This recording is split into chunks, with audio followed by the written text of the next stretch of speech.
Hey, what's going on, everybody? Happy Friday. Joe here, 690 ADB. You know what? I've got a hit list of dual sport / adventure bikes that you need to own one, if not all of them, before you leave this planet. I tell you what, coming up next on the Ran Ride.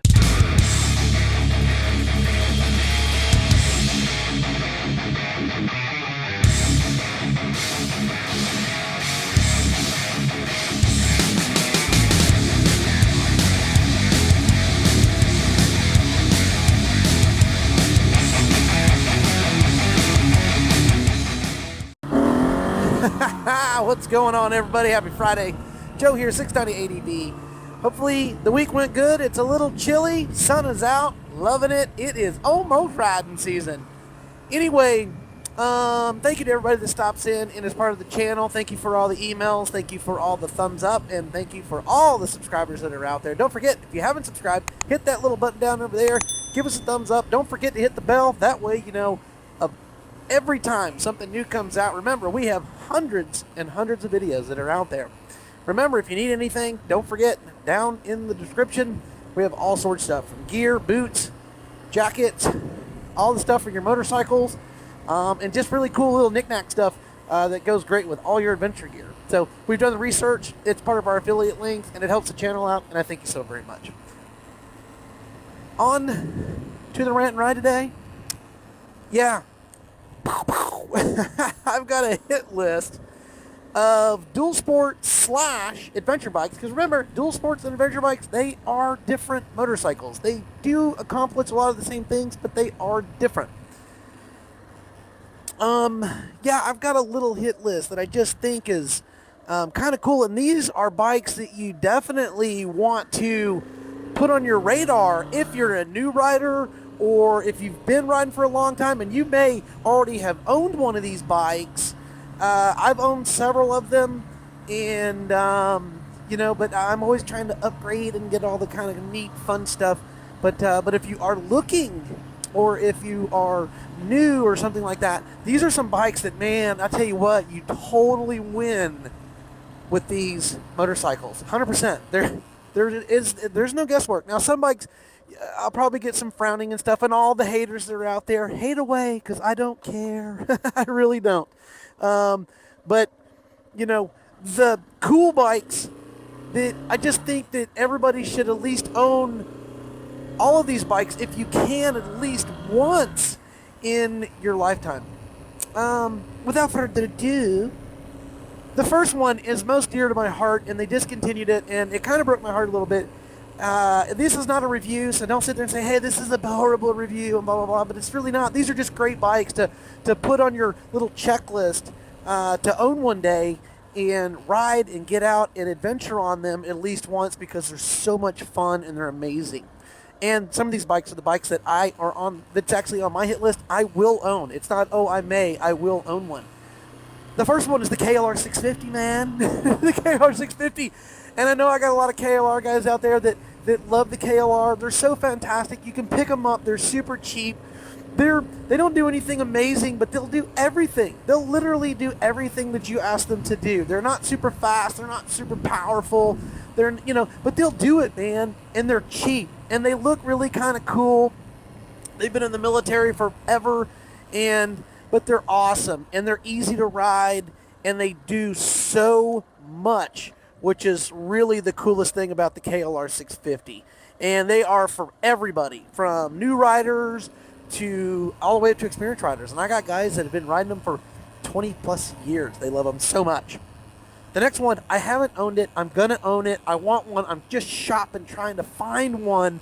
Guys love them, and they're real proud of them, especially on the resale side of them. WR250R, man. I really want one. I almost bought one before I bought my 690. That's how much I really wanted one.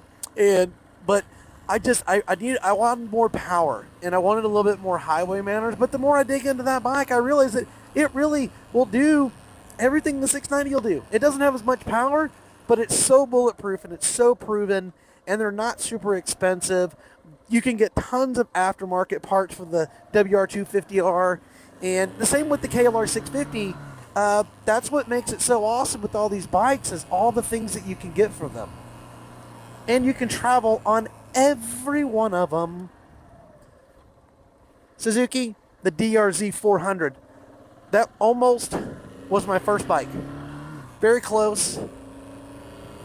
Dirt, plenty of power, travel, decent size fuel capacity. Just all the way around. My buddy Tom, I ride with him. He's got a DRZ. And they love them. They're just fantastic bikes. They're just all around great. And if you own a DRZ or any of these bikes, put it down in the description, or in the comments on why you own it and why you love it so much and why somebody should get one if they're looking to get one. Jumping up to the little bit more powerful bikes, some twins, some singles. The next one, well, I'm on it right now. The KTM 690, man. I'm just telling you, this bike is so fantastic. It's definitely not a new rider type of bike. I think it's just a little too advanced for new riders. But definitely guys that's been riding for a while or experienced riders, these things are so much fun. Lots of power. They get out on the highway. They do the business. They're not too heavy. But that's the thing, is they almost have the perfect weight ratio to do highway and to get off and really do the adventure riding, which is really nice. They do cost a little bit, but they are a fantastic motorcycle. I'm going to miss some bikes, and I know I'm going to catch flack. There's one more I want to talk about, is the XR650R, not the XR650L. But if you can find one of those 650Rs, I've done a video and I've talked about them, and you can find it down there in our video selection. But, man, it's really kind of the KTM Honda equivalent. It's super awesome. They don't make them anymore, but if you can find one, they'll do all the business, and they really are super, super amazing motorcycles, and they're super, super bulletproof. Twins, I own the GSA. I didn't own the GS. I came very, very close to buying the GS, but the BMW F800 GS is the one I should have got. It doesn't hold as much fuel, but you want to talk about getting down and zipping some miles, man? Those BMWs, man, in that inline twin are so nice. They're smooth. They do the business. They're a little heavy and cumbersome off-road, like all of them, like the Triumph Tigers and all that stuff, but they're a lot of fun, and you can do the off-road work with those. And they're not crazy expensive for a twin, but if you want to get out, cruise, and see the countryside, man, there's not much better than a BMW F800, because it's just about at the right weight ratio for what it is, and it's been around and it's proven. It's not a new bike. It's been around a long time, and it's really, really a great motorcycle. Larger bikes, there's only one in the 900-ish. The KTM 990. Man, I tell you what, on screen, look at that bike. I don't know why they quit making this bike. It is absolutely gorgeous. For what it was and how much horsepower and the clearance and everything, man, what an amazing bike. I was so close. I just almost bought one, before I bought my 800, and I was looking them up, and something about a used bike was just, I had a hard time with it. But at the end of the day, that KTM 990 Adventure, man, what a gorgeous, fantastic bike. And like I said, all these that I'm talking about, do some research on them. You'll see they are fantastic motorcycles. And you can pick them up used. They're not too expensive. The big boys, the BMW 1200, or the KTM 1190, or the 1290. Either or is great. Big CCs, made for really cruising and jumping down miles on the highway. Fantastic motorcycles, so much fun to ride, and not too expensive. You can find them used for not too crazy. And for when the day comes that I can't ride the 690 and some of the other bikes, there's one bike that I'm gonna get. And I don't know why, and it's not even a dual sport or an adventure bike, but the Honda Goldwing. I know I've got people going, what? Yeah, the Honda Goldwing. I tell you what, man, that bike is the Cadillac It's a cruiser, man. But the Honda Goldwing, I think whenever I get in my older years and I want to crunch miles and see the countryside, that Honda Goldwing is fantastic.